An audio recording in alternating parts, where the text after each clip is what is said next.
سارے صحابہ کے بارے میں نبی کریم صلی اللہ علیہ وسلم کے جو ارشادات ہیں، ایک دو ارشادات آپ کے سامنے رکھوں گا۔ قال رسول اللہ صلی اللہ علیہ وسلم، حضور نے ارشاد فرمایا، اللہ فی اصحابی لا تتخذهم بعدی غرضا فمن احبهم فبحبی احبهم ومن ابغضهم فببغضی ابغضهم۔ اللہ سے ڈرو میرے صحابہ کے بارے میں، میرے بات ان کو برا برا مت کہو، اور فرمایا جو ان سے محبت رکھتا ہے گویا کہ اس کو مجھ سے محبت ہے، اور جو ان سے بغض اور عداوت رکھتا ہے گویا کہ اس کو مجھ سے بغض اور عداوت ہے۔ صحابہ کی محبت رسول اللہ صلی اللہ علیہ وسلم کی محبت، صحابہ سے بغض و عداوت رسول اللہ صلی اللہ علیہ وسلم سے بغض و عداوت۔ پھر فرمایا قال رسول اللہ اصحابی کالنجوم فبأیہم اقتدیتم اہتدیتم، میرے صحابہ ستاروں کے مانند ہے، تم کسی ایک کی بھی اتباع کرو گے تو فلاح پا جاؤ گے، کامیاب ہو جاؤ گے، ہدایت پا جاؤ گے۔ یہ نہیں فرمایا ان کی کرو تو پاؤ گے، ان کی نہیں کرو گے تو نہ پاؤ گے۔ دوسری بات یہ ہے کہ میں تھوڑا عظمت کے اوپر کچھ باتیں عرض کروں گا آپ کے سامنے۔ حضرت عثمان غنی رضی اللہ عنہ، ہم اکثر سنتے ہیں کہ جو ہے حضرت علی رضی اللہ تعالیٰ عنہ چچا زاد بھائی تھے، داماد تھے، لیکن کبھی کسی نے سنا کہ داماد ہونے کے علاوہ حضرت عثمان غنی رضی اللہ عنہ کیا رشتہ حضور صلی اللہ علیہ وسلم سے؟ کوئی بتا سکتے ہیں کیا رشتہ ہے؟ داماد تو ہیں، اس کے علاوہ کیا رشتہ ہے؟ بہت قریبی رشتہ ہے، حضور اکرم صلی اللہ علیہ وسلم کے بھانجے ہونا، پھوپھوزاد، پھوپھوئی بہن کے لڑکے ہیں۔ حضرت عثمان غنی رضی اللہ عنہ کی والدہ کا نام ارواح بنت ام الحکیم بنت عبد المطلب، یہ حضرت عبد المطلب حضور کے دادا کے نواسی کے بیٹے ہیں، پڑ نواز ہیں۔ اور حضور کا کیسا تعلق ہے؟ حضرت محمد رسول اللہ صلی اللہ علیہ وسلم ابن حضرت عبداللہ ابن عبد المطلب، یہ کیا ہے؟ اروا بنت ام الحکیم بنت عبد المطلب، ان کی والدہ۔ تو یہ ان کی والدہ حضور کی پھپھیری بہن ہونا اور ان کی والدہ کے حضور ممیرے بھائی ہونا، اس طرح یہ پھپھوزاد بھانجے پھپھیرے بھانجے ہونا حضور صلی اللہ علیہ وسلم کے ایک رشتہ بتایا ہی نہیں جاتا، اس لیے نہیں بتایا جاتا کہ ایک بڑی سازش چلی جس کی طرف آپ نے اشارہ کیا۔ سازش کیوں چلی میں آپ کو بتاتا ہوں کہ جو ہے تقریباً 1500 سال تک نبوت چلتے رہی بنی اسرائیل کے اس گروہ نے جس کو یہودی کہتے ہیں، وہ اپنے آپ کو 1500 سال تک، عیسیٰ علیہ السلام سے لگ بھگ 1500 قبل مسیح کا موسیٰ علیہ السلام جو ہے یہ نبوت ہوتا یہ تھا کہ سیاسی طاقت بھی نبی کے پاس ہوتی۔ حضرت داؤد علیہ السلام وقت کے نبی رسول اور بادشاہ، حضرت سلیمان علیہ السلام وقت کے نبی رسول بادشاہ، حضرت یوسف علیہ السلام، اب آپ دیکھتے جائیے پورا سلسلہ۔ عیسیٰ علیہ السلام جب آئے یہ بھی بنی اسرائیل کے نبی ہیں، لیکن یہودیوں نے ان کو نہیں مانا۔ اب یہ دو گروپ ہو گئے، بڑھ گئے، یہودی ایک طرف، عیسائی ایک طرف۔ عیسائیت جب آگے بڑھنے لگی تو یہودیوں کو خطرہ پیدا ہوا، اور یہودی دنیا کی سب سے بدترین انسانی گروہ کا نام یہودی ہے۔ عیسائیت دنیا میں اس طرح نہ پھیلتی اور غلط طریقے سے پھیلائی گئی، کیونکہ اگر وہ حضرت عیسیٰ علیہ السلام کو اللہ کا نبی اور رسول مانتے تو اتنا جلدی نہیں پھیلتی۔ عیسائیت کو سے جب یہودیوں کو خطرہ پیدا ہوا تو ایک شخص تھا ان کا، پالس اس کا نام تھا، جس کو آپ سینٹ پالس آج کل کہتے ہیں، وہ عیسائی مذہب اختیار کرا اور عیسائی مذہب کی تعلیمات کو حاصل کیا، کرتے کرتے وہ جو ہے ایک پادری کے درجے پہ پہنچا، اور پھر بعد میں اتنے بڑے درجے پہ پہنچ گیا کہ عیسائی دنیا میں اس کے جیسا کوئی بڑا مذہبی پیشوا نہیں رہا۔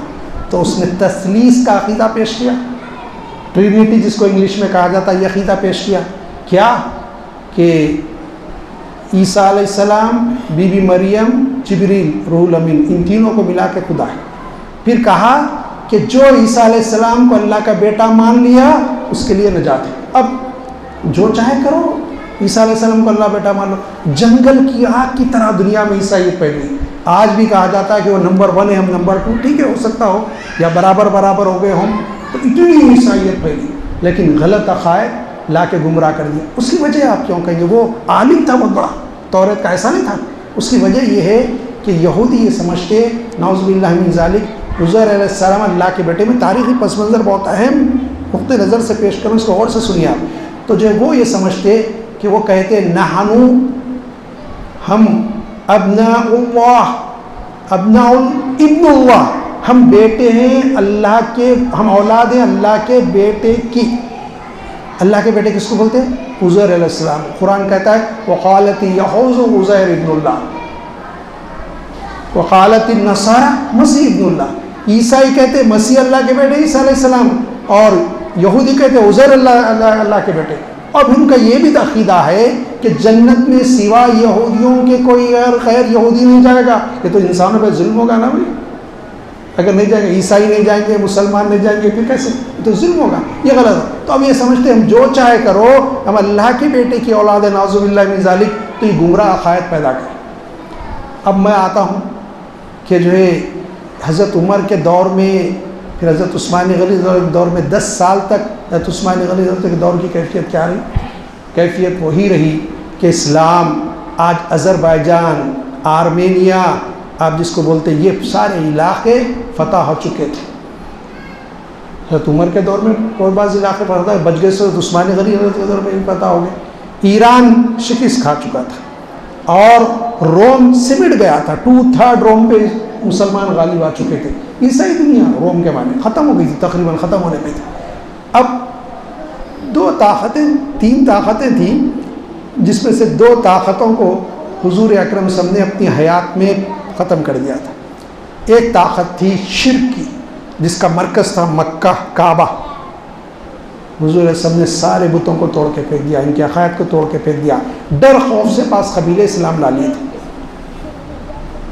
آپ تاریخ کی کتابوں میں عام طور پہ بات نہیں ملتی آپ کو۔ اس کا اظہار کیسے ہوا؟ جس خود دنیا سے نبی اکرم سے پردہ فرمائے، ان کے دل میں وہ بتوں کی محبت تھی، وہ جاگی۔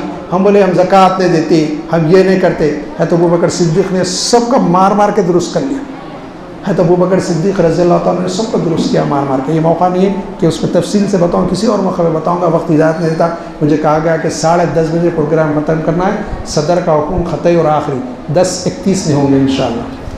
تو جو یہ کہ جو ہے اب آپ دیکھیے کہ جو ہے وہ ان لوگوں نے جو ہے کس یہودیوں نے دیکھا کہ اب دوسری طاقت یہودیوں کی، 3 قبائل یہودیوں کے مدینے میں آباد تھے۔ ایک قبیلے کو ان کے کہنے کے مطابق حضرت سعد کو حکم دیا گیا، حضرت سعد نے توریت کے مطابق جتنے نوجوان لڑنے کے قابل ان کو قتل کر دیا جائے، ان کے بوڑھے اور عورتوں کو غلام بازی بنا دیا جائے، یہ بنایا گیا۔ ایک قبیلے کو حضور صلی اللہ علیہ وسلم نے گھیرا، وہ کہے جان کی امان دیجیے، ہم یہاں سے چلے آتے، ملک شام چلے گئے۔ تو تیسرا قبیلہ بھی اس طرح ختم ہو گیا، ان کو دشمنی اور عداوت بڑھ گئی۔ ایک عداوت تو مدینے سے نکالنے کی تھی، اس سے بڑی عداوت تھی کہ آخری نبی کا ظہور آل اسحاق میں نہیں ہو کر، اولاد اسحاق میں نہیں ہو کر اولاد اسماعیل میں کیسے ہوا۔ یہ سازشیں کرنے لگے اور یہ سازشیں انتہا کو پہنچتی گئی۔ لیکن حضرت عمر رضی اللہ عنہ کا جلال، ان کی قوت ایسی تھی کہ کوئی دشمن ان کے راستے میں نہیں آ سکتا۔ حضور نے فرمایا عمر جس راستے سے جاتے ہیں شیطان اس راستے سے بھاگ جاتا ہے، اس راستے پہ نہیں ہے۔ یہ حضرت عمر رضی اللہ عنہ کا معاملہ۔ حضرت عثمان غنی رضی اللہ عنہ کے بارے میں جو کچھ کتابوں میں لکھا گیا غلط ہے۔ 10 سال کا دور ایسے ہے جس میں کوئی مجال نہیں تھی، بلکہ تاریخ میں لکھا گیا کہ ذوالقرنین جن کے بارے میں کہا جاتا کہ بڑی حکومت تھی، ان سے دگنی بعض تاریخ داں لکھتے ہیں 3 گنا بڑی ریاست عثمان غنی کی۔ اتنا اسلام پھیل چکا تھا، اتنی دنیا میں اسلام غالب آ جا ہوا تھا۔ یہ کیفیت عثمان غنی رضی اللہ تعالیٰ کی تھی۔ اقبال نے جو شعر کا مصرع پڑھا گیا وہ یہ کہ مغرب کی وادیوں میں گونجی اذاں ہماری، تھمتا نہ تھا کسی سے سیل رواں ہمارا۔ اقبال نے اسی دور کو دیکھ کے یہ کہا کہ جو ہے، اقبال نے کہا تھا کہ جو ہے ہم ایک تھے تیرے مارے کی آراؤں میں، خشکیوں میں کبھی لڑتے کبھی دریاؤں میں، دی اذانیں کبھی یورپ کے کلیساؤں میں، کبھی افریقہ کے تپتے ہوئے صحراؤں میں، شان آنکھوں میں نجستی تھی جہاں داروں کی، ہم کلمہ پڑھتے تھے چاہوں میں تلواروں کی، ٹل نہ سکتے تھے اگر جنگ میں اڑ جاتے تھے، پاؤں شیروں کے بھی میدان سے اکھڑ جاتے تھے، نقش توحید کا ہر دل پہ بٹھایا ہم نے، زیر خنجر بھی یہ پیغام سنایا ہم۔ اب یہ جلن پیدا ہوگی، یہ تو رکنے کا نام ہی نہیں لے رہا، سیل رواں اسلام کا کیا کیا جائے۔ ایک بہت سیاس، بہت زبردست توریت کا عالم، اس نے کہا کہ میں اسلام قبول کرتا ہوں، کہ حضرت عمر کے دور میں اسلام قبول کر لیا۔ اس کا نام تھا عبداللہ بن سبا، لیکن اس کی مجال نہیں تھی کہ اپنی سازشوں کا جال بنے۔ اب حضرت عثمان غنی کا دور ہے رضی اللہ تعالیٰ۔ حضرت عثمان غنی مزاجاً یقیناً نرم تھے، لیکن پتہ نہیں چل سکا، آپ کو ریاست کے اتنے کام آپ کے ذمے تھے۔ اس 10 سال میں اس نے کوشش کی کہ کچھ لوگوں میں یہ بات ڈالی جائے کہ آپ نے جو بتایا حضرت عثمان اموی ہے اور خلافت کا حق حضور کے خاندان خرشی کو ہونا چاہیے، یہ اموی کیسے ہوتے ہیں؟ پھر اس کے بعد یہ اس نے کی کہ حضرت علی وصی رسول ہیں۔ آپ کے سامنے حضرت علی کے بعد کسی نے کہا، حضرت علی نے کہا کہ کیا کہتے ہو تم؟ کیا مجھے بزدل سمجھتے؟ اگر نبی اکرم کی وصیت ہوتی تو پہلے خلیفہ بھی خلیفہ نہیں بن سکتے، میں تلوار سے فیصلہ کرتا، تم کیا کہتے ہو؟ وہ مجھ سے بڑے عظمت والے تینوں۔ دوسری بات کہی جاتی کہ عثمان غنی، حضرت عمر رضی اللہ تعالیٰ عنہ کا جو ہے جیسے کہا گیا 1 محرم کو اور 26 ذی الحجہ کو ان پہ حملہ کیا، تو جو ہے ابو لولو فیروز ایرانی غلام تھا، وہ کسی اور موقع پہ تفصیل سناؤں گا، تو آپ کو لایا گیا مسجد سے اور 7 آدمی اور مسلمان شہید کیا اس نے۔ جب اس پہ ایک صحابی رسول نے اپنا کپڑا اتار کے ڈال دیا تو سمجھا پکڑا جاؤں گا، تو اپنی شہرہ کاٹ لیا تاکہ راس پاس نہ ہو جائے اس کو کس نے بھیجا تھا۔ حضرت عمر رضی اللہ تعالیٰ عنہ جب آئے تو ان کے بیٹے نے کہا بابا آپ جو ہے کسی کو خلیفہ بنا دیجیے، تو آپ نے کہا کہ میں اگر کسی کو خلیفہ نامزد کروں تو ابو بکر نے نامزد کیا تھا مجھے، یہ ان کی اتباع۔ پھر فرمایا حضور نے کسی کو نامزد کیا ہے، میں نے کروں تو حضور کی اطاعت ہوگی۔ تو ان کے بیٹے سمجھ گئے کہ یہ نبی سے بڑھ کے کسی کو درجہ نہیں دیتے، یہ کسی کو نامزد نہیں کریں۔ لوگوں کا اصرار بڑھا، لوگوں نے کہا کہ اپنے بیٹے کو خلیفہ بنائے، بیٹے کو بلا کے کہا کہ میرے خاندان میں سے کوئی خلیفہ نہیں ہوگا، میں ایک ہی کافی ہوں، اگر میں بچ جاؤں حساب کتاب سے خلافت کے، میرا حساب صحیح ہو جائے سارا خاندان بچ جائے ورنہ پکڑے جاؤ گے، کوئی خلیفہ نہیں بننا۔ پھر فرمایا خلافت ہوگی تو ان 6 صحابہ میں سے ہوگی، حضرت عبدالرحمن، حضرت علی رضی اللہ عنہ، حضرت عثمان بن عفان، حضرت عبدالرحمن، حضرت صاحب بن وقاص، حضرت زبیر، ان میں سے کوئی ایک خلیفہ ہوگا۔ اب آپ کی شہادت ہوگی 1 محرم کو، ہونے کے بعد حضرت عبدالرحمن نے کہا کہ ایک ایک کے ہاتھ پہ 10 بردار ہو گئے، ایک ایک کے ہاتھ پہ 10 بردار ہو گئے۔ اب 3 میں سے 3 رہ گئے، عبدالرحمن رہ گئے رضی اللہ تعالیٰ، حضرت عثمان بن عفان رہ گئے رضی اللہ تعالیٰ، حضرت علی بن ابی طالب۔ حضرت عبدالرحمن نے کہا اگر تم دونوں چاہو، اگر تم دونوں میں سے کوئی وڈرا ہو تو خلافت کے لیے تو ہم اس کو حکم بناتے، اب ریمیننگ 2 بچتے اس میں بنا دو۔ دونوں خاموش ہو گئے، تو آپ نے سمجھا کہ شاید یہ لوگ خلیفہ بننا چاہتے، تو آپ نے کہا کہ میں 10 بردار ہوتا ہوں خلافت سے، لیکن تم عہد کرو میں جس کو خلیفہ بناؤں۔ دونوں نے عہد کیا کہ آپ بڑے امین و صادق ہیں اور عشرہ مبشرہ میں سے آپ فیصلہ کریں۔ آپ 3 دن 3 رات تک قاعدتہ مشاورت کرتے رہے، لوگوں کا رجحان حضرت عثمان غنی کی طرف دکھا، تو آپ نے جو فجر کی نماز کے بعد بلایا، دونوں کو بٹھایا، سب کے سامنے دونوں سے عہد لیا کہ میں فرمایا اگر میں علی کو خلیفہ بناؤں، حضرت عثمان سے کہا کہ تم ان کی اطاعت کرنا، حضرت علی سے کہا کہ اگر میں عثمان کو خلیفہ بناؤں تو تم ان کی اطاعت کرنا، سب کے سامنے اعلان کرو۔ دونوں نے اعلان کیا۔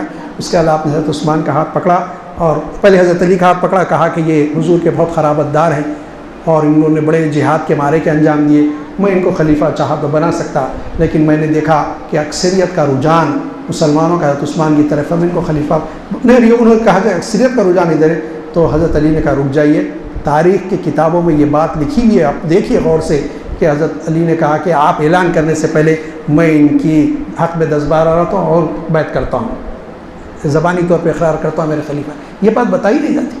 پھر حضرت عثمان غنی رضی اللہ تعالیٰ عنہ کے بڑے مشیر بن کے حضرت علی رضی اللہ تعالیٰ عنہ اور جو ہے ان کے ساتھ پورا ہمدردی کا رویہ، یہ اس نے اس دوران، یہ 10 سال کے دوران حضرت عثمان غنی کے رضی اللہ تعالیٰ کے، اس نے کوفے میں، شام میں، یمن میں، مصر میں، یہ 4 مقامات پر اپنے ہم ناموں کا گروہ تیار کیا۔ دیکھیے کسی کو تیار کرنا بہت بڑی بات ہے، اس طرح تیار نہیں ہوتے لوگ، اور ایسے لوگ تیار ہو گئے جو جان لینے اور جان دینے کے لیے تیار ہو گئے، اور اس میں پورا پیسہ لگا یہودیوں کا، یہودی پورے فنڈنگ کرتے رہے، اس کو پیسے لگاتے رہے، اکیلا شخص تو نہیں کر سکتا تھا، اس کے پیچھے پوری ایک مشنری تھی یہودیوں کی کہ اسلام کا مقابلہ سامنے آ کے نہیں کر سکتے تو اسلام کو اندر ہی رفت ڈالی جائے اور اندر بغاوت پیدا کی جائے۔ یاد رکھ لیجئے جب قومیں لڑتی ہیں تو قومیں مقابلہ کرتی ہیں جب فتنے باہر کے ہوتے ہیں، لیکن اگر فتنے اندر سے آ جائیں، قوم کے اندر فتنہ پیدا ہو جائے تو قوم کمزور ہو جاتی ہے۔ کشتی جب بھنور میں گر جاتی ہے تو ملا اس کشتی کو نکال لے سکتا ہے، لیکن کشتی میں موجود لوگ اگر کشتی میں سوراخ کر دے تو کشتی کو کوئی ضمانت نہیں دے سکتا کہ کنارے لگ سکتی ہے۔ آج مسلمانوں کی یہی کیفیت ہے۔ سب سے زیادہ نقصان اس قوم کو، اس امت کو جو ہو رہا ہے، ہمارے لوگوں سے، غیروں سے کم، ہمارے لوگوں سے ہمارے لوگوں سے زیادہ ہو رہا ہے۔ عزیزان کرام، 15 منٹ ہے، میں گھڑی دیکھ رہا ہوں، انشاءاللہ اپنی تقریر کو سم اپ کرتا ہوں۔ حضرت عثمان غنی رضی اللہ تعالیٰ عنہ کے بارے میں یہاں بہت ساری باتیں بتائی گی، میں نے جو کچھ پڑھا آپ کے سامنے رکھتا ہوں۔ حضرت عثمان غنی رضی اللہ تعالیٰ عنہ جب حضور اکرم صلی اللہ علیہ وسلم مدینہ منورہ تشریف لائے تو مسلمانوں کو پینے کے لیے کوئی میٹھے پانی کا کنواں نہیں تھا۔ میٹھے پانی کا کنواں ایک قریب تھا جس کو بیر روما کہا جاتا ہے، اور وہ یہودی کے قبضے میں تھا، وہ مسلمانوں کو پانی دیتا نہیں تھا، بیچتا تھا پیسے لے کے۔ تو حضور صلی اللہ علیہ وسلم نے فرمایا کوئی ہے جو میٹھا کنواں یہ خریدے۔ حضرت عثمان غنی رضی اللہ گئے اور اس سے پوچھا کہ کتنے میں بیچے تھے، تو اس نے ایک رقم بتائی جو اس کنویں کے ویلیو جو تھا اس زمانے میں اس سے زیادہ تھی۔ تو یہ سمجھ کے بتایا کہ نہیں دیں گے، آپ نے اس کو پیسے دے دیے۔ تو اس نے کہا نہیں، اور ایک شرط ہے میری۔ آپ نے پوچھا وہ کیا شرط؟ ایک دن میں پانی لوں گا، ایک دن تم لوگ پانی لینا۔ عثمان غنی کہا ٹھیک ہے، یہ بھی شرط مان لی۔ اس کو یقین نہ تھا کہ یہ شرط بھی، ایک آدمی کنواں بھی خرید رہا پھر میری شرط ہی مان لگا، آپ نے بھی مان لی۔ ہم اللہ کا فضل و کرم ہے کہ جس وقت مسلمان حضرت عثمان غنی کا دن ہوتا آپ فری سب کو پانی دیتے، اس دن پانی بہت چڑھ کے اوپر آ جاتا۔ جس دن اس کا دن ہوتا نہیں آتا، اس کو خود پانی لینے اس دن آنا پڑا۔ آخر میں بیزار ہو کے کہا کہ اب تیرے رحم دل ہے، میں اپنے دن سے آپ مستفی ہوتا ہوں، بری ہوتا ہوں، دونوں دن آپ کے پورا کنواں آپ نے خریدا آپ ہی کا۔ یہ اللہ کی بڑا کرامت، اللہ کا فضل رہا، یہ بڑا معجزہ کرامت کہی آپ حضرت عثمان غنی رضی کی رہی۔ تو آپ نے کہا میں سارے مسلمانوں کے لیے اس کنویں کو وقف کرتا ہوں۔ حضور اکرم بہت خوش ہو گئے، بہت دعائیں دی، جنت کی بشارت دی۔ پھر آپ نے وہ بات بھی سنی کہ حضور اکرم صلی اللہ علیہ وسلم غزوہ تبوک کا موقع تھا اور پھل پکے ہوئے تھے، اناج تیار تھا، مسئلہ یہ تھا کہ جو ہے پیسہ نہیں ہے اور سفر بہت دور کا تھا لڑنے جانے کا۔ حضور نے فرمایا، اعلان کیے، حضور خود کھڑے ہو کے دو۔ حضرت عثمان غنی نے، مجھے اس وقت ایگزیکٹ فگر یاد نہیں آ رہا، پڑھ کے نہیں آیا، 500 یا 700 بوریے یعنی تھیلے گھیوں کے لا کے دے دیے۔ حضرت آئے، پوچھا کس کا ہے؟ ان دانوں کو ہاتھ میں لے کے اچھالتے، اللہ ایک کے بدلے 700 عطا کر عثمان کو، یہ دعا فرماتے جاتے۔ اب پھر اس کے بعد سب صحابہ بیٹھے، حضور نے جمع کیا، کہا کہ جو ہے 7000 ایک روایت میں، 1000 میں، 700 ایک روایت میں، ایک آیا میں 1000، میں 700 کی روایت پکڑ کے چلتا ہوں۔ حضور نے فرمایا کون ہے 700 سواروں کا انتظام کرے، مطلب جانور بھی گھوڑا یا اونٹ دے، پھر ہتھیار بھی دے، اس کے کھانے پہ کا انتظام کرے۔ عثمان غنی نے دیکھا کہ اس وقت مال تو میں دے دیا، ایک 200-300 آدمی کا کھینچا تو 400 ہوتا ہوں گا، ٹھیک ہے ایک آدھا دے دیتا ہوں۔ کوئی نہیں اٹھے، کوئی بھی جواب نہیں دیا، سب کے پاس حالات تنگی تھے۔ تو عثمان غنی سے کھڑے ہو گئے، فرمایا اللہ کے نبی صلی اللہ علیہ وسلم 200 یعنی 200 سواروں کا میں انتظام کروں۔ حضور خوش ہو گئے، پھر ادھر ادھر دیکھا، پھر اعلان فرمایا کہ اور کوئی ہے تو عثمان دیکھے کوئی اٹھتا، کوئی نہیں اٹھا، پھر 200 بولے، 400 ہو گئے، پھر اس کے ابھی 300 باقی تھے، 700 کی اگر روایت لی جائے۔ پوچھے کہ اور کون ہے جو اور دے گا؟ حضرت عثمان کو غصہ آیا، بولے یہ اللہ کے رسول صلی اللہ علیہ وسلم بار بار بولنا اور مسلمانوں کا کہا جاتا ہے غصے سے اپنا گریبان کھینچے۔ اس وقت 300 کے سواروں کا انتظام نہیں تھا، غصے سے کھینچ کے بولے کوئی تیار نہیں ہوتا، اللہ کے نبی باقی کے جتنے ہیں پورے کے پوروں کا انتظام میرے سے۔ حضور بہت خوش ہو گئے، وہ جو آپ نے فرمایا اس وقت دعا دی کہ جو اب حضرت عثمان غنی رضی اللہ عنہ فرماتے ہیں میں بڑی مشکل سے 700 سواروں کا پیسہ ہی نہیں تھا، بیچ بچا کے جو کدھر ہو سکتا انتظام کر کے 700 کا وعدہ کرے تھے، پورا کر دیے۔ جنگی نے بھی سب واپس آئے اور کہا گیا کہ ایک روایت میں آتا ہے کہ 11 گنا بڑھ کے دیے حضور حضرت عثمان غنی کو جتنا۔ تو عثمان غنی نے کہا کہ بھائی اس ارادے سے یا رسول اللہ نے نہیں دیا، تو کہا کہ نہیں اتنا ہم کو آیا ہے، واپس آئے تھے مال جو اس میں سے تو اتنے زیادہ مال اللہ تعالیٰ نے ان کو ایسے نوازا۔ پھر ایک مرتبہ حضور صلی اللہ علیہ وسلم دیکھا کہ مسجد کی گنجائش کم ہو گئی، کہا کہ کون ہے جو مسجد کو وسعت دینے کے لیے بازو کا مکان خرید لے۔ آگے بڑھ کے حضرت عثمان نے خرید لیا، خرید کے مسجد میں شامل کر لیا۔ عزیزان گرامی بہت سارے واقعات ہیں، میں مختصر کر رہا ہوں، چھوڑ رہا ہوں، اہم ایک دو واقعات کو لیتا ہوں۔ آپ نے بتا دیا حضرت عمر کے دور میں، حضرت عثمان غنی رضی اللہ عنہ کے دور میں، خود حضرت عثمان غنی رضی اللہ عنہ کے دور میں آپ نے مسجد کی زبردست عالی شان تعمیر کی، نقش و نگار کے پتھر اس میں لگائے، بہت ساری باتیں۔ حضرت عمر رضی اللہ تعالیٰ عنہ حضور کے دور کا آپ نے واقعہ سنایا کہ قید پڑا تھا تو آپ نے مان لیا۔ حضرت عمر رضی اللہ عنہ کے دور میں سخت ترین قید پڑا مدینہ۔ آپ نے عمر بن عاص کو لکھا، امیر معاویہ کو لکھا، ایک جو ہے شام کے گورنر، ایک مصر کے گورنر، انہوں نے کہا امیر المومنین ہم کو 15 دن کا وقت دیجیے، 15 دن لگتے ہیں، ہمارا اناج اتنا اناج بیچیں گے کہ مدینہ کیا اطراف اکناف کے سارے لوگ کھا لیں، عرابی بھی، گاؤں والے، کم نہیں ہوگا، ہم اتنا اناج۔ حضرت عمر بن عاص نے تو کہا کہ ایک اونٹ مدینے میں ہوگا تو آخری اونٹ میرے علاقے میں ہوگا، اتنا بھیجوں گا، اب مجھے موقع دیجیے 15 دن کا، اناج جمع بھی کرنا ہے بھیجنا بھی ہے۔ اب یہاں خیر کھانے کے لیے، ویسے بازار میں پتہ چلا کسی تاجر کا مال آیا، حضرت عمر رضی اللہ عنہ خوش ہو گئے، کھانے کے لیے کچھ نہیں ہے، حضرت عمر جو کی روٹی اور پھر اس کے ساتھ آپ جو سرکہ کھا رہے ہیں۔ لوگوں نے کہا امیر المومنین شہد ہے نا بیت المال میں، کہا سب مسلمان جو کھاتا ہے عمر بھی وہی کھاتا ہے۔ یہ تھی خلافت۔ کسی اور موقع بولوں گا خلافت اور ملکی حکومت میں کیا فرق ہے۔ تو عزیزان گرامی، آپ گئے جا کے پوچھے مال کس کا ہے، لوگوں نے بتایا عثمان کا ہے رضی اللہ تعالیٰ۔ پوچھے عثمان یہ مال کس سے لیے؟ تاجر تو بیچو گے؟ کہا بیچوں گا۔ تو کتنا؟ تو اندازہ لگایا، حضرت عمر سے پوچھا عمر کتنا، امیر المومنین کتنا دیتے؟ تو انہوں نے اندازہ لگا کہ بولے شاید تاجر ہے، دو گنا جتنا مال ہے اس کا ڈبل پیسہ دوں گا۔ کہا بس اتنا؟ تو بولے 4 گنا دوں گا۔ تو بولے بس اتنا؟ عمر کو بہت غصہ آ گیا، کوئی دوسرا تو کوڑلے سے پیٹتے تھے، وہاں آگے بھی جیت صاحب یا شراب و بچرا میں سے حضور کے داماد ذوالنورین ہیں، تو اب ان کو کیا کہہ سکتے؟ پھر پوچھا اچھا 10 گنا لے لے بھائی، بھوکے لوگ۔ آپ کے دل میں آیا تو عمر فرماتے میرے دل میں یہ گمان آیا کہ اس وقت عثمان جیسا صحابی بھی مال تجارت کرنا چاہتا ہے، لوگ بھوکے مر رہے۔ پھر کہا نہیں دیتا، غصے سے واپس آ گئے، اب 10 گنا سے بڑھ کے کیا دیں گے، واپس آ گئے۔ اور رات تمام غصے سے سونے سے غصہ نکلا نہیں تھا نا، عمر کا جلال مشہور تھا۔ صبح ہوئی تو کسی نے اطلاع کری کہ پورے مدینے کے غریبوں میں تقسیم کر دیا گیا۔ بلائے حضرت عثمان کو، پوچھا عثمان کون ہے جو مجھ سے بڑھ کے 10 گنا سے بڑھ کے لے گئے؟ بولے امیر تو میں دیتا تھا تم بولتے تو؟ بولے امیر آپ کے خزانے کی آپ کی حیثیت کیا دیتے تھے؟ میں نے اس سے سودا کیا جس کے خزانے کی کوئی کمی نہیں، جب احساس ہوا یہ اللہ کے نام پہ دے دیا پورا۔ یہ حضرت عثمان غنی رضی اللہ عنہ۔ عزیزان گرامی، میں ایک بات اور عرض کروں گا کیونکہ 5-7 منٹ رہ گئے ہیں، میں اور واقعات تھے ذہن میں لیکن وقت اجازت نہیں دیتا اس وقت۔ کہ حضرت عثمان غنی رضی اللہ عنہ کی جو شہادت ہوئی اس میں بہت سارے باتیں بتائی گئی، وہ باتیں تاریخ کی کتابوں میں غلط لکھی گئی۔ اور ایک اور بات میں عرض کروں گا، یقیناً امام حسین ابن علی رضی اللہ عنہ کی شہادت بہت بڑی عظیم قربانی ہے۔ یقیناً ہم جو ہے حب اہل بیت رکھنے والے ہیں، ہم اس میں کوئی کمی کرنا نہیں چاہتے، لیکن ایک بات یاد رکھیے کہ اس میں اہل تشیع نے جس طرح سے بتایا معصوم کے ساتھ، یہ بتایا بے کس، لاچار، پیاسے، یہ سب جھوٹ ہے۔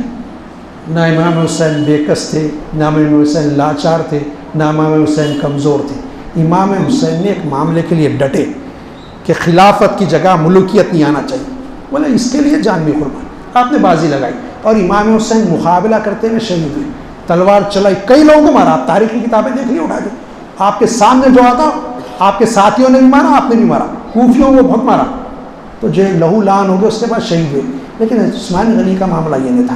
جب پتہ چلا امیر معاویہ کو تو انہیں کہا کہ میں 50,000 فوج بھیجنے تیار ہوں اور جتنا جلدی بھی گھوڑا سوار فوج آئے گی آپ کے پاس آپ کی حفاظت کے لیے۔ یہ بلوائیوں کو عبداللہ ابن سبا 8,000 کو لے کے مدینے میں آ گیا۔ حضرت علی رضی اللہ عنہ کو معلوم، اسی طرح جو ہے عمر بن عاص کو معلوم ہوا، انہوں نے کہا، سعد بن ربیع خاص کو معلوم ہوا، ان لوگوں نے کہا ہم بھیج رہے فوج۔ آپ نے کہا میں مسلمان کے خلاف تلوار اٹھانا نہیں چاہتا، وہ کلمہ پڑھتے ہیں نہیں۔ حضور کا اسوہ سامنے تھا، عبداللہ ابن ابی ابن سلول کی گردن اڑانا چاہتے تھے تو عمر، ان کے بیٹے تھے عبداللہ بن عبداللہ، وہ اڑانا چاہتے تھے پکے مومن۔ حضور نے کہا عبداللہ تیرا باپ ابھی نماز پڑھتا ہے، چھوڑ دے اس کو۔ تو یہ تھا کہ انہیں منافق ہے حضور بھی جانتے تھے، تو حضرت عثمان بھی چاہتے تھے کہ مسلمان تو ہیں، اب ان کا ایمان کتنا ہے، کیا کیفیت ہے واللہ جانے، میں کیوں تلوار اٹھاؤں مسلمانوں کے خلاف؟ آپ نے کہا حضرت علی رضی اللہ عنہ آ کے بولے امیر المومنین یہ باغی اور باغیوں کی سزا قتل ہے، خلافت کے باغی ہیں، امارت کے باغی ہیں، آپ حکم دیجئے مجھے، میں مسلمانوں کی کمانڈنگ کرتا ہوں اور مدینے میں جتنے لوگ ہیں ان کی تکہ بوٹی کر دیں گے، میں جہاد کرتا ہوں۔ حضرت عثمان نے کہا علی نہیں، میں اجازت نہیں دے سکتا۔ تو فرمایا امیر المومنین پھر آپ دستبردار ہو جائیے خلافت سے، آپ ان کو بلوائیوں کو مارنا بھی نہیں چاہتے، مدینے میں قرآن مچا کے رکھے اور پھر آپ خلافت بھی رہتے۔ کہا میں خلافت سے بھی دستبردار نہیں ہوں۔ تو حضرت علی نے کہا کہ امیر المومنین ایسا کیوں کریں آپ؟ تو کہا کہ حضور نے فرمایا عثمان تم کو ایک خمیس پہنائی جائے اور لوگ چاہیں گے وہ خمیس اتارے، وہ خمیس تم اتارنا نہیں، میں نے اس سے مراد خلافت لی، کوئی خمیس مجھے پہنایا گیا، یہ میری جان کے دشمن ہے، جب مجھے مار دیں گے تو پھر تم جب خصاص لینا جب مارنا ہے۔ عزیزان گرامی، انہوں نے وہ بیر روما کا پانی بند کیا، بے کسی کی حالت میں پیاس سے عثمان بن عفان رضی اللہ عنہ شہید کر دیے گئے۔ شہید کیا ان لوگوں نے، اور ان لوگوں نے حضرت علی کو زبردستی لے جا کے خلیفہ بنایا، آپ خلیفہ بنے تھے۔ حضرت حسن نے کہا بابا میں آپ کو مشورہ دیتا ہوں، یہ قاتلان عثمان ہے رضی اللہ تعالیٰ نے، آپ جو ہے امن کے قاتلوں کی بیعت مت لیجیے، ان کے قبول نہ کیجیے۔ حضرت علی رضی اللہ تعالیٰ نے کہا کہ بیٹے اس وقت اگر میں چھوڑ دوں تو امت کی کیفیت کیسی ہو جائے گی، کوئی اور جگہ سے کھڑے ہو جائیں گے فتنے، میرے لیے مجبور ہے۔ تو آپ نے جو مجبوری میں وہ خلافت کو قبول کیا، اس طرح حضرت علی رضی اللہ تعالیٰ خلیفہ بنائے گئے۔ لیکن جو ہے مراتب میں اہل سنت جماعت کے بعد جو ہے یہ چاروں اور عشرہ مبشرہ کی جو ترتیب ہے ہمارے پاس عظمتوں کے لحاظ سے وہی ترتیب ہے۔ حضرت عثمان غنی رضی اللہ کی بے پناہ قربانیاں ہیں۔ حیا کے بارے میں کیونکہ ابھی 4-5 منٹ ایک واقعہ بتاتا ہوں۔ حضور اکرم صلی اللہ علیہ وسلم آرام فرما رہے تھے پلنگ پہ، دستک بھی پوچھا کون؟ ام المومنین بی بی عائشہ رضی اللہ تعالیٰ کے پاس تھے حضور صلی اللہ علیہ وسلم، کہا ابو بکر، کہا آ جاؤ، اندر آ گئے۔ حضور صلی اللہ علیہ وسلم آرام فرما رہے۔ کہا جاتا ہے کہ اس وقت آپ کا جو تیبن کا کپڑا تھا یہ پنڈلی پہ سے ہٹا ہوا تھا، اور پنڈلی کا مرد کو کھلا رکھنا جائز ہے، گھٹنوں کے نیچے تک ہی ستر عورت بولتے مرد کے لیے، اس کے بعد کھلا رکھ سکتا ہے۔ شرم ہے نہیں رکھتی اور بات ہے، حیا ہے۔ پھر اس کے بعد حضرت عمر بن خطاب رضی اللہ تعالیٰ عنہ، حضور نے کہا آ جاؤ۔ پھر اس کے بعد کہا تھا علی رضی اللہ تعالیٰ نے کہا علی اندر آ جاؤ۔ حضرت عثمان دستک دیے رضی اللہ تعالیٰ، پوچھا کون؟ تو کہا عثمان بن عفان۔ کہا عثمان ذرا ٹھہرو، اٹھے، اٹھ کے بیٹھ کے اس کو سیدھا کیا، عثمان اب اندر آ۔ صحابہ کو بھی بڑی یہ ہوا کہ ہم آگے تو بلا لیے اور عثمان آ رہے تو روکی اور پھر اس کو سیدھا کیا۔ ام المومنین نے ان لوگوں کے جانے کے بعد پوچھا اے اللہ کے نبی صلی اللہ علیہ وسلم، میرے والد آئے آپ ایسی پلنگ پہ رہے، عمر آئے ایسی رہے، علی آگے ایسی رہے، لیکن عثمان آ گئے۔ تو فرمایا عائشہ عثمان اس طرح حیا کرتے ہیں کہ فرشتے بھی ان سے حیا کرتے ہیں۔ عزیزان گرامی، جو بے حیائی کی روش نوجوان اختیار کرے وہ حضرت عثمان کی سیرت کو دیکھے، تفصیلات میں اشارتاً بات کرو، خود بالخصوص بچیوں کو دیکھے کہ وہ بچیاں یہ مرد ہو کے اس طرح حیا کرتے۔ لوگوں نے پوچھا آپ کا اس طرح حیا کرتے؟ ہم بھی حیا کرتے۔ تو کہا تم جانتے ہو میرے گھر میں بند حمام ہے، بند یعنی دروازہ بند کر لیا تو بند ہو جاتا ہے، لیکن وہ حمام میں کبھی برا نہ ہو کہ پانی نہیں، زیر ناف کپڑا ہوتا ہے وہ باندھ کے پانی نہ آتا ہوں، اس لیے حضور نے فرمایا فرشتے بھی حیا کرتے۔ دوسری بات یہ کہ آخری بات کہتے ہوئے اجازت چاہوں گا، پھر انشاءاللہ یار زندہ صحبت باقی کبھی اور گفتگو کی جاتی ہے۔ مسلمانوں، سب سے بڑا درس یہ ہے کسی کلمہ گو کا قتل تمہارے ہاتھ سے نہ ہو۔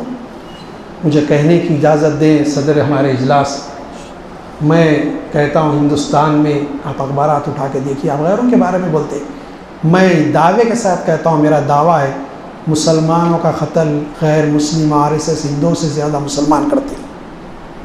حیدرآباد کے اخبارات اٹھا کے دیکھیے، آپ جائزہ لیجیے کتنے لوگ ہندوؤں سے مارے گئے اور کتنے لوگ، چھوٹی چھوٹی بات پہ مسلمان کا قتل کیا جاتا ہے۔ جائیداد کے بارے میں بیٹے نے باپ کو مار دیا، بھائی کا قتل کر دیا۔